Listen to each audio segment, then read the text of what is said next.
Assalamualaikum warahmatullahi wabarakatuh.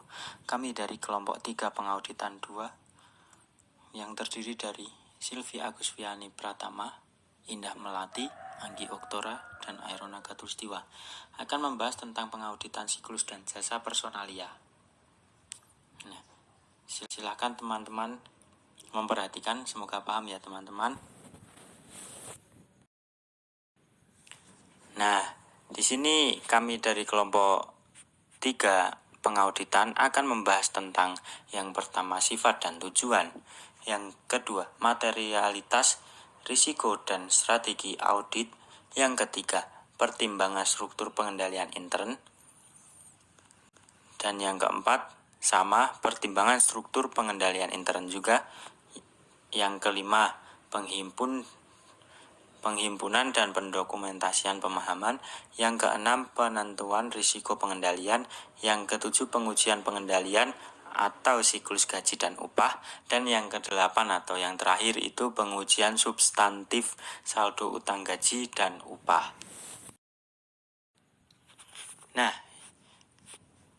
mari kita membahas tentang yang pertama itu sifat dan tujuan. Nah, di sini saya akan menjelaskan tentang sifat siklus jasa personalia. Nah, siklus jasa personalia itu meliputi semua kejadian dan kegiatan yang berkaitan dengan kompensasi eksekutif dan tenaga kerja. Nah, skop siklus personel dan pembayaran gaji itu meliputi 4 bagian. Nah, yang pertama itu ada fungsi bisnis.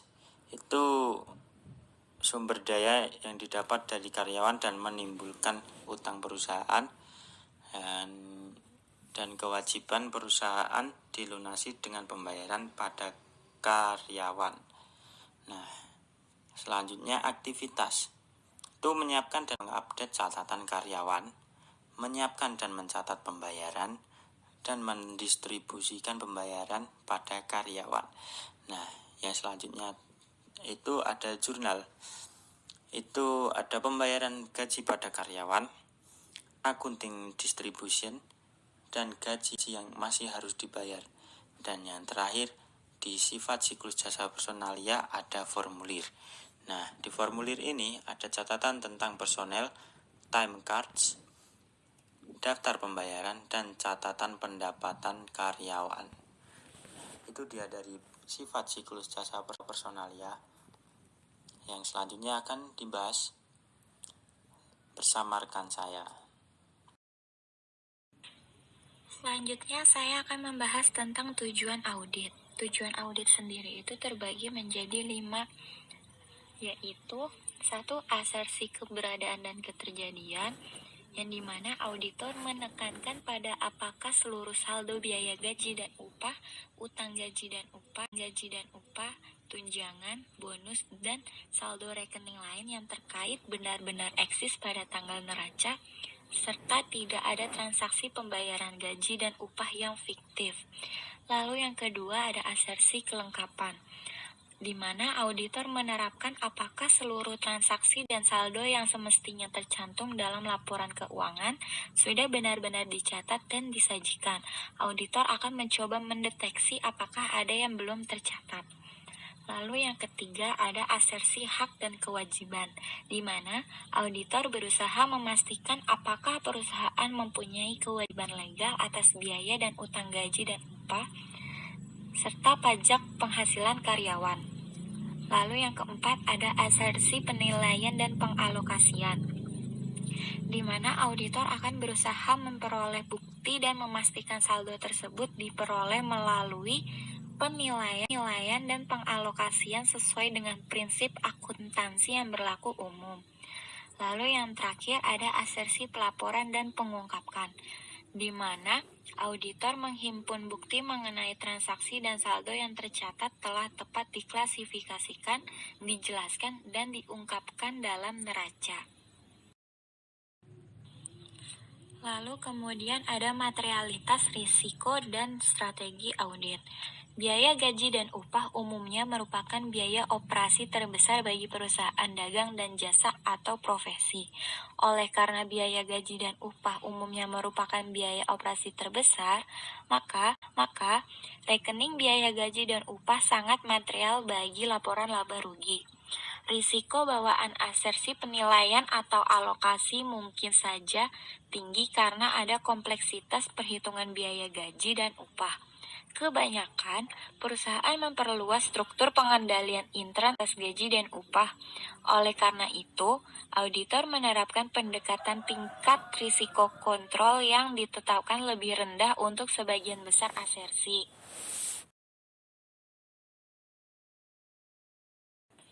Lalu selanjutnya ada pertimbangan struktur pengendalian intern, di mana yang pertama ada lingkungan pengendalian. Pada lingkungan pengendalian terdapat beberapa faktor yaitu pertanggungjawaban urusan karyawan, metode pengendalian manajemen, internal auditor dan praktik dan kebijakan ketenaga kerjaan. Lalu yang kedua ada penaksiran risiko, di mana manajemen harus mempertimbangkan risiko yang telah dibahas pada uraian risiko bawaan dan perancangan pengendalian. Risiko yang dapat timbul atau berubah ialah perubahan dalam lingkungan personalia dan personel baru. Lalu yang ketiga ada informasi dan komunikasi atau sistem akuntansi, di mana akuntan harus kompeten dalam penggunaan komputer, mencakup penggunaan rekening kontrol di buku besar dan catatan-catatan pembantu karena transaksi gaji dan upah yang biasanya pertama kali diterapkan dalam komputerisasi. Lalu yang keempat ada pemantauan. Pemantauan mencakup penentuan desain dan operasional pengendalian tepat waktu dan tindakan perbaikan yang dilakukan. Proses ini dilaksanakan melalui aktivitas pemantauan terhadap siklus jasa personalia secara terus-menerus, evaluasi terpisah, atau kombinasi keduanya. Lalu yang terakhir ada aktivitas pengendalian, di mana aktivitas pengendalian yang relevan dengan audit atas transaksi penggajian dan pengupahan yaitu review kinerja, pengolahan informasi, pengendalian fisik, dan pemisahan tugas. Yang selanjutnya ada penghimpunan dan pendokumentasian pemahaman. Pemahaman SPI ini dapat diperoleh melalui 4 tahapan. Yang pertama, review pendahuluan. Dalam review pendahuluan, auditor mengembangkan pemahaman umum mengenai lingkungan pengendalian perusahaan, alur personil, dan transaksi gaji, serta pencatatan semua sistem akuntansinya. Selain itu, auditor perlu memahami prosedur untuk mengatasi kesalahan yang mungkin terjadi. Yang kedua, dokumentasi sistem. Auditor dapat menggunakan flowchart dan kuesioner untuk mendokumentasikan pemahamannya dan menyiapkan narasi deskriptif pelaksanaan pembayaran gaji dan upah bagi karyawan perusahaan. Yang ketiga, menganalisa alur transaksi. Untuk menguatkan pemahamannya akan pengendalian intern perusahaan klien, auditor dapat memilih salah satu lini pemrosesan transaksi gaji dan upah dan melakukan tracing terhadapnya. Dan yang terakhir ada identifikasi pengendalian untuk memperoleh keyakinan.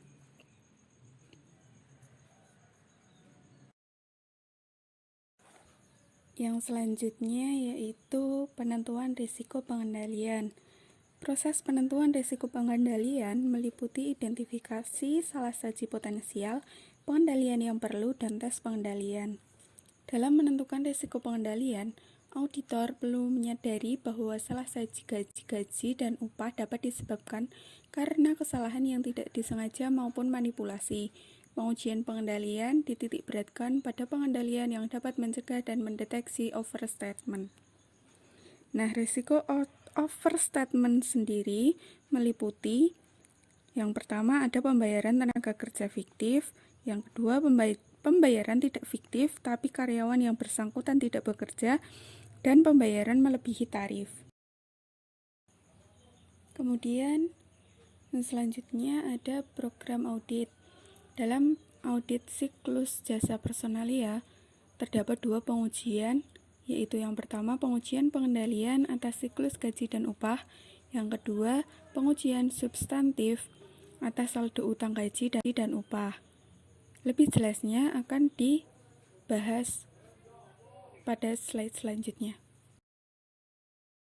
Yang selanjutnya yaitu pengujian pengendalian.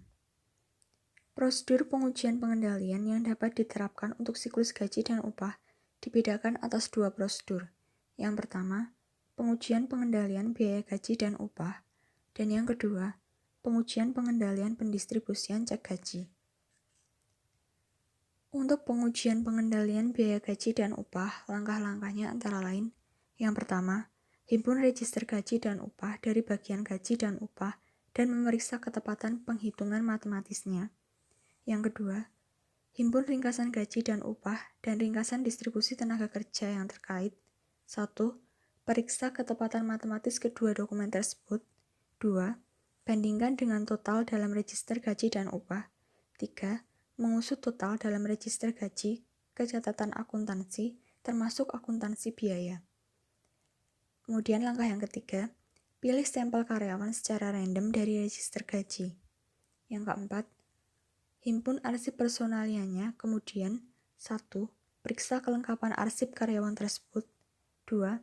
Bandingkan informasi pengurangan gaji dan upah dalam catatan personalia dengan penjurnalan dalam register gaji. Himpun laporan waktu dan hitung penerimaan kotornya. 3. Mengusut penjurnalan dalam register gaji tersebut dengan postingnya. Kemudian langkah yang terakhir yaitu mendokumentasikan setiap temuan penyimpangan yang diperoleh melalui keempat langkah yang telah dilakukan sebelumnya.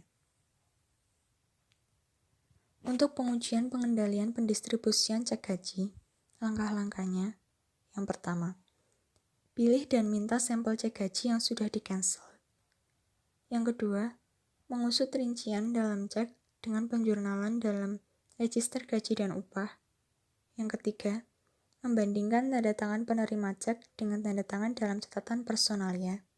Yang keempat, mengamati pendistribusian cek secara langsung. Dan langkah yang terakhir yaitu mendokumentasikan setiap temuan penyimpangan yang diperoleh dari langkah-langkah sebelumnya. Pembahasan selanjutnya yaitu mengenai pengujian substantif saldo utang gaji dan upah. Pengujian substantif normalnya dilakukan pada saat atau sekitar tanggal neraca. Risiko bawaan saldo ini tinggi untuk asersi keberadaan atau keterjadian dan penilaian atau alokasi. Apabila setelah dilakukan pengujian pengendalian ditemukan bukti bahwa pengendalian tersebut sangat efektif, maka risiko deteksi yang tinggi dapat diterima. Hal ini mengakibatkan pengujian substantif cukup dilakukan dengan beberapa prosedur pengujian tertentu. Untuk prosedur analitis, penerapan prosedur analitis saldo gaji dan upah meliputi: yang pertama, perbandingan antara saldo gaji dan upah tahun ini dengan saldo tahun sebelumnya. Yang kedua, perbandingan antara saldo biaya gaji dan upah tahun ini dengan jumlah yang dianggarkan dalam anggaran pembelanjaan perusahaan. Yang ketiga, perbandingan antara saldo utang gaji dan upah yang dibebankan dengan tahun sebelumnya. Yang keempat, menghitung rasio total biaya gaji dan upah dibagi dengan penjualan bersih, di mana rasio ini kemudian dibandingkan dengan rasio tahun sebelumnya. Dan yang kelima, perbandingan antara biaya komisi yang dibebankan dengan tahun sebelumnya. Untuk penghitungan kembali utang gaji dan upah yang dibebankan, auditor harus memperhatikan potensi overstated rekening biaya gaji dan upah, juga perlu memperhatikan potensi understated rekening utang gaji dan upah yang dibebankan, di mana prosedur pengujian ini dapat dilakukan dengan menelaah penghitungan yang dilakukan oleh manajemen. Untuk verifikasi kompensasi eksekutif, banyak perusahaan yang memberikan kompensasi khusus kepada manajer atau eksekutif perusahaannya. Kompensasi tersebut dapat berupa pemberian gaji yang tinggi, fasilitas rumah, dan lainnya. Potensi masalah yang ada adalah kemungkinan eksekutif perusahaan mengatur dan mengendalikan kompensasi yang akan diberikan kepada dirinya sendiri. Dan untuk mencegah hal itu, perlu adanya otorisasi Dewan Komisaris atau Rapat Umum Pemegang Saham, di mana prosedur pengujian ini berkaitan dengan kelima asersi. Untuk menganalisis penyajian dan pengungkapan laporan keuangan, auditor harus memahami persyaratan penyajian dan pengungkapan utang gaji dan upah dan biaya gaji dan upah sesuai dengan prinsip akuntansi yang berterima umum.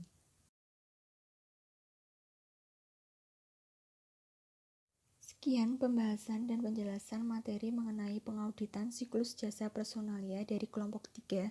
Semoga membantu dan terima kasih atas perhatian teman-teman semuanya. Wassalamualaikum warahmatullahi wabarakatuh.